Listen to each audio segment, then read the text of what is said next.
Gephi plug ഉപയോഗിച്ചുകൊണ്ടുള്ള തൈ ഉൽപ്പാദനമാണ് അണ്ണൻ nursery ചെയ്തേക്കുന്നത്. ഇതെന്ന് പറഞ്ഞാൽ ഒരു വേര് പോലും ക്ഷതം പറ്റാതിരിക്കാൻ വേണ്ടിയാണ് ജിഫി ഫ്ലെക്സ് ഉപയോഗിക്കുന്നത്. അണ്ണൻ്റെ കൂടെ ചോദിക്കാം നമുക്ക്. അണ്ണാ ഇതെന്തോ സംഭവം എന്തുവാണ് ഇത്? ഇത് ഞാൻ നേരത്തെ ഫാർമർ ലീഡ്സ് എന്ന് പറഞ്ഞാൽ കൃഷിഭവന്റെ ഒരു പ്രോജക്റ്റ് അല്ലേ? അതിൽ ലീഡ് ഫാർമർ ആയിരുന്നു.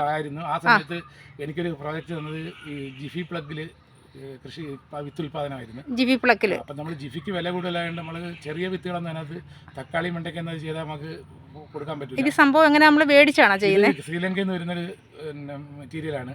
ഇത് നമ്മൾ വാങ്ങിയപ്പോൾ അത് ചെറിയ സൈസ് ആയിരിക്കും. അത് വെള്ളം ഒഴിക്കുമ്പോഴത്തേക്ക് അതുകൊണ്ട് ഇതുപോലെ വളർന്ന് ഇതുപോലെ പെരുവി വരും. 2-3 മിനിറ്റ് കഴിയുമ്പോൾ ചെറിയ ബാഗ് ഉൾപ്പെടെയാണെന്ന് വരുന്നത്. ബാഗ് ഉൾപ്പെടെ പ്രസ് ചെയ്ത് ഇതിന് 4 വലിപ്പത്തിലാണ് വരുന്നത്. അത് നമ്മൾ ചെറിയ ചൂടുവെള്ളത്തിൽ ഇത് മുക്കിയിട്ട് എടുക്കുമ്പോഴത്തേക്ക് ഇതുപോലെ ആവും.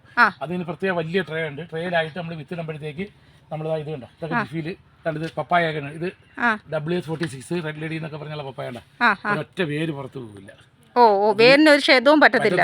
ഇനി ഇതുപോലെ നമ്മളിത് ഒന്നീ വലിയ കവറിലാക്കി വലുതാക്കുക, അല്ലെങ്കിൽ ഇതുപോലെ തന്നെ കുറച്ച് വലുതാകുമ്പോൾ നേരെ നമുക്ക് നടാൻ പറ്റും. അപ്പൊ അതുകൊണ്ടാണ് ഈ വില കൂടിയ ഇതെല്ലാം നമ്മൾ ജിഫിലാണ് ചെയ്യുന്നത്. അത് ആദ്യമായിട്ട് അങ്ങനെ ഇത് ഇപ്പോൾ അണ്ണൻ്റെ ഞാനൊരു വീഡിയോയ്ക്കകത്തൊരു പപ്പായ കർഷകൻ്റെ വീഡിയോ ഇട്ടിട്ടുണ്ടായിരുന്നു.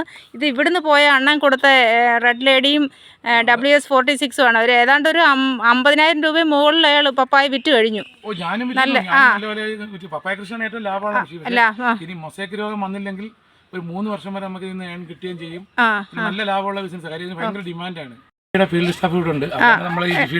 ലീഡ്സിന്റെ ഫീൽഡ് സ്റ്റാഫുകൾ വരും അല്ലേ? അവർ വരാറുണ്ട്. അവർ നിർദ്ദേശം തന്നു തന്നെ ചെയ്യുന്നത്. 2 പ്രാവശ്യം വന്നെന്തെങ്കിലും നോക്കി വല്ല കുഴപ്പമൊക്കെ പറഞ്ഞു തരും. ഇതാണ് ഫീൽഡ് സ്റ്റാഫ്. ഇതല്ലേ അണ്ണാ? ഫീൽഡ് സ്റ്റാഫ് പേര് പറയാം. നമുക്കറിഞ്ഞില്ല. എൻ്റെ പേര് സന്ധ്യ. ഞാൻ ചാത്തന്നൂർ കൃഷിഭവന്റെ ലീഡ്സ് ഫീൽഡ് അസിസ്റ്റന്റ് ആണ്. 2020-21 വർഷത്തിൽ ലീഡ് ഫാർമറായിരുന്നു. 3 വർഷം ലീഡ് ഫാർമറായിട്ട് രവിയമ്മനായിരുന്നു. അപ്പം ഓരോ വർഷം നമ്മൾ ഓരോ ഡെമോ കൊടുത്ത്, ഒരു വർഷം കൊടുത്തത് ജിഫി പ്ലഗിൻ്റെതും പിന്നെ വെജിറ്റേറ്റീവ് പ്രൊപ്പഗേഷൻ നമ്മൾ കൊടുത്തിരുന്നു.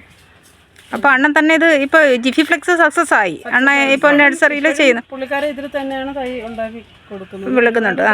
ഇത് വീണ്ടും ആൾക്കാർ വന്ന് ചോദിച്ച് വാങ്ങിക്കും. ഇതാണ് കംഫർട്ടായിട്ട്. ഇതാകുമ്പോൾ ഒരു 80% വരെ കളിക്കും. നമ്മൾ അല്ലാതെ ഇട്ട് കഴിഞ്ഞാൽ 60% പോലും കളിക്കില്ല. അതിന് നേട്ടമുണ്ട് ഇതിന്. നമുക്ക് ഹാൻഡ്ലിങ്ങിന് സൗകര്യം ഇതാണ്. കവർ വേണ്ട. വേണ്ട, ഈ കവർ തന്നെ കൊടുക്കുകയും ചെയ്യാം. ഈ കവർ കൂടുതൽ നഴ്സറിക്കാർ ഇതേപോലെ തന്നെ കൊടുക്കും.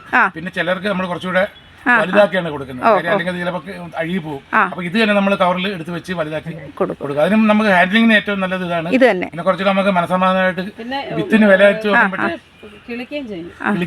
അതുകൊണ്ടാണ് നമ്മൾ 6,000 രൂപയുടെ വിത്ത് മേടിച്ചിട്ട് അല്ലാതെ ഇട്ട് പോയാലേ ഇത് നല്ല ആരോഗ്യമുള്ള തൈ വരും. നല്ല ഹെൽത്തി ആയിട്ടുള്ള തൈ. മനസ്സമാധാനമായിട്ട് നമുക്ക് ഇത് ചെയ്യാൻ പറ്റും. ശരി ശരിയാണ്. ശരി.